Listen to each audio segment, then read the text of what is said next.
पुरसुकून नींद यानी sound sleep के लिए सबसे पहले डाइजेशन पर ध्यान देना बहुत ज़रूरी है। रात का खाना सूरज डूबने के 2 घंटा के अंदर यानी ईशा के पहले खा लेना और दिन के खाने के मिक़दार से थोड़ा कम ही लेना ज़रूरी है। सोते वक्त सिर्फ पानी लिया जाए, दूध तो बिल्कुल ही नहीं लिया जाए, ये बहुत ख़तरनाक मामला होता है। दूध को लोग हल्का पानी की तरह से हल्का फुल्का लेते हैं, जबकि दूध फुल ग़िज़ाइयत वाली मशरूब है और हदीस के हिसाब से भी इसको फुल ग़िज़ाइयत वाली मशरूब कहा गया है और ग़िज़ा भी कहा गया है। तो अब है कि दूध पीने के बाद अब डाइजेशन का मामला शुरू होगा, आपको न नींद ठीक से आवेगा न दूधे पचेगा। और एक बहुत ख़तरनाक मामला है, चाय जो है वो चाय में कैफ़ीन होता है। तो 1 कप चाय का कैफ़ीन आपको 4 घंटा तक जो है सोने नहीं देगा। तो इस नियत से शाम 5 बजे के बाद चाय न लिया जाए।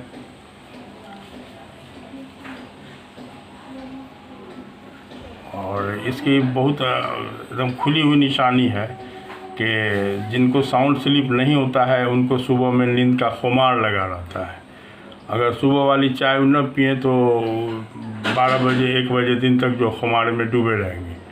तो चाय जो है बनावटी ताज़गी ला देता है।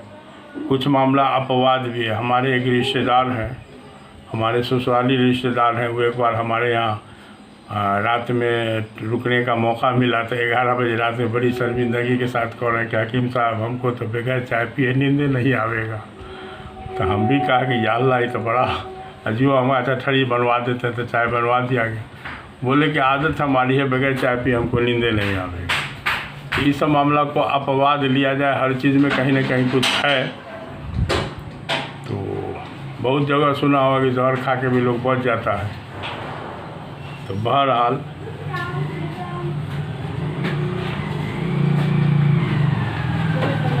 और नींद के लिए सबसे बड़ी बात है कि आपका कमरा हवादार हो, शोरगुल से दूर हो, रोशनी का इंतज़ाम अपने इख्तियार में हो। टॉर्च ज़रूर रखें, पूरे तौर पर अंधेरा करके सोएं। बकरी चिड़िया वगैरह को साउंड स्लीप के लिए अंधेरा चाहिए।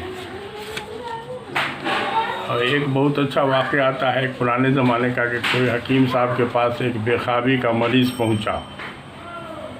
वो बेचारा इतना आजिज़ था कि उसने हकीम साहब से मतलब सुसाइड करने का इजाज़त मांगा।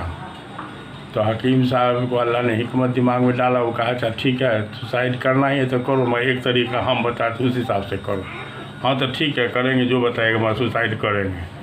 तो उसको बताएगा कि तू अपने घर का चक्कर लगाना शुरू करो और चक्कर तब तक लगाते रहो जब तक कि तुम्हारी जान न निकल जाए। कहाँ ठीक है करेंगे, क्या घर का चक्कर लगाना शुरू कर दिया।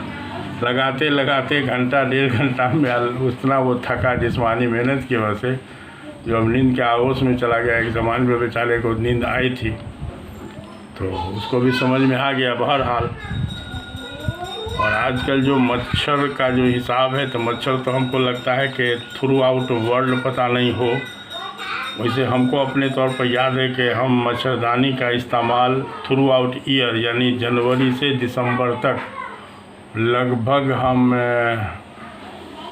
40 साल से ज़रूर कर रहे हैं, जहाँ तक हमारी याददाश्त है।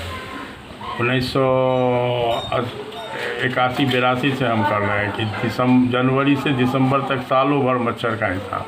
वो बेचारा गर्मी बरसात से कोई फ़र्क नहीं पड़ता है। अब है उसके लिए मॉस्किटो रिपेलेंट जलाना, जो अगरबत्ती वगैरह, ये हवा को जहरीला बनाना, उससे अच्छा है कि आप मच्छरदानी का इंतज़ाम रखिए। तो अब उसमें जो है वो एक बहुत बड़ी बात ये भी है कि पैदाइशी बच्चे को भी रात में 10 बजे से 4 बजे सुबह तक दूध नहीं देना चाहिए। इस दरमियान में बच्चा अगर रोता है तो किसी और कारण से, तो उसको उस वक्त में फूटा हुआ पानी में शहद दिया जा सकता है। तो वैसा बच्चा सुबह में सो के उठेगा ना तो मुस्कुराते हुए उठेगा, और सोकर मुस्कुराता हुआ जागना तंदुरुस्त बच्चे की अलामत है। अल्हम्दुलिल्लाह हमारे गांव में ऐसी बात चलती थी, जो गांव घर की औरत लोग, जो रिश्तेदार लोग जो आती थी हम लोग के यहाँ, तो बोलती थी कि देखिए हम लोग के यहाँ का बच्चा उठता है तो चीपू चीपू स्टार्ट रहता है, और इनका बच्चा माशाल्लाह उठा मुस्कुराते हुए फिर अपने हरकत में लग गया। तो बहरहाल बच्चे के भी डाइटिंग पर ध्यान देना बहुत ज़रूरी है।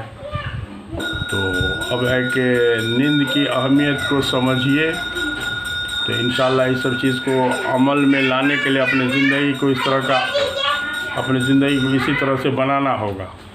और इस तरह का माहौल बनाना कोई बहुत बड़ी बात नहीं है, बहुत भारी बात नहीं है, थोड़ा इस पर फिक्र किया जाए तो ठीक है। जय हिंद।